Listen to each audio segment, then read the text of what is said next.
আসসালামু আলাইকুম বন্ধুরা, তোমরা তো অনেক রকমের বিরিয়ানি খেয়েছো। তো একবার আমার এই বিরিয়ানির রেসিপিটা ট্রাই করে দেখো, বড় বড় রেস্টুরেন্টের মতো খেতে। তো বিরিয়ানির মশলা আমি নিয়ে নেব। বিরিয়ানির মশলাগুলো একটু হালকা ফ্রাই করে ভেজে গুঁড়ো করে নেব। তেল দিয়ে পেঁয়াজ দিয়ে দেব। পেঁয়াজটা একটু বেরেস্তা করে নেব, নিয়ে একটু অল্প চিনি দেব আর আমুল স্প্রে দুধ 1 প্যাকেট দিয়ে দেব। দিয়ে ওটা ম্যারিনেট করে রেখে দেবো। এটা দিলে টেস্ট হয়। তারপরে দিয়ে দেব পেঁয়াজ। পেঁয়াজ দিয়ে একটু লাল লাল হয়ে গেলে আলু দিয়ে দেব। আলুটা দিয়ে খানিকটা নেড়ে নেব। নেড়ে নিয়ে 2 চামচ লবণ দিয়ে দেব। লবণ দিয়ে একটু ভালো করে নেড়ে তারপরে আদা রসুন পেস্ট করে রেখেছিলাম, রস বার করে 2 থেকে 3 চামচ দিয়ে দেব। দিয়ে আবারও খানিকটা নেড়ে নেব। দিয়ে দেব 1/2 চামচ লঙ্কার গুঁড়ো। তারপরে একটা পাতিলেবু রেখেছিলাম, সেটা কেটে 2 চামচ দিয়ে দেব আলুর উপরে। আলুর উপরে দিয়ে খানিকটা নেড়ে দিয়ে দেব জল। জল দিয়ে 2-3টি তেজপাতা দেব। তেজপাতা দিয়ে নেড়ে নিয়ে 1/2 চামচ চিনি দেব। চিনিটা দিলে টেস্টটা ভালো হয়। তারপরে উপর থেকে বিরিয়ানির মশলা দিয়ে ঢাকনা দিয়ে ঢেকে 10 মিনিট রেখে দেবো। দিয়ে তারপরে নামিয়ে নেব। নামিয়ে নিয়ে এদিকে চালটা ভিজিয়ে দেব। ভিজিয়ে দেওয়ার পরে বিরিয়ানির হাঁড়িতে আলুটা ঢেলে দিলাম। আলুটা ঢেলে আলু বোখরা 3টে কি 4টে ওর মাঝখানে দিয়ে দেব। দিয়ে মিঠা আতর 3 থেকে 4 ফোঁটা দিয়ে দেবো। একটু গোলাপ জল। তারপর টক দই ফেটিয়ে রেখেছিলাম, উপর থেকে দিয়ে দেব। তারপর আমি উপর থেকে বিরিয়ানির মশলা ছড়িয়ে দেব।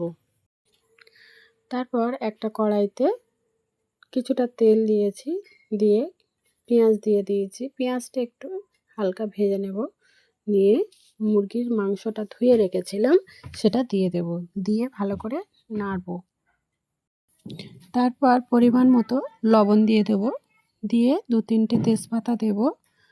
দিয়ে দেব লঙ্কার গুঁড়ো 1 চামচ। তারপর আদা রসুন পেস্ট করে রেখেছিলাম, সেটা পরিমাণ মতো নিয়ে রসটা বার করে নিয়ে উপর থেকে দিয়ে দেব। একটা পাতিলেবু কেটে রস বার করে দিয়ে দেব। দিয়ে ভালো করে নাড়তে থাকব। তারপর ঢাকা খুলে উপর থেকে বিরিয়ানির মশলা ছড়িয়ে দেব। তারপর ঢাকা দিয়ে গ্যাসটা অফ করে রেখে দেব। একটা হাঁড়িতে বেশ কিছুটা জল দিয়েছি, দিয়ে দেব এলাচ, লবঙ্গ, তেজপাতা আর পরিমাণ মতো লবণ। দিয়ে ভালো করে যখন জলটা ফুটবে তখন চালটা আমি ধুয়ে রেখেছিলাম, চালটা দিয়ে দেব। তারপর আমি মাংসটা আলুর উপরে ঢেলে দেব। তারপর আমি মাংসগুলো চারিদিকে সমানভাবে দিয়ে দেব। দিয়ে উপর থেকে বেরেস্তা দিয়ে দেব ছড়িয়ে। তারপরে টক দই ফেটিয়ে রেখেছি মাংসের উপরে দিয়ে দেব। তারপর বিরিয়ানির মশলা দেব উপর থেকে ছড়িয়ে। তারপর দিয়ে দেব মিঠা আতর 3-4 ফোঁটা। তারপর গোলাপ জল দেব।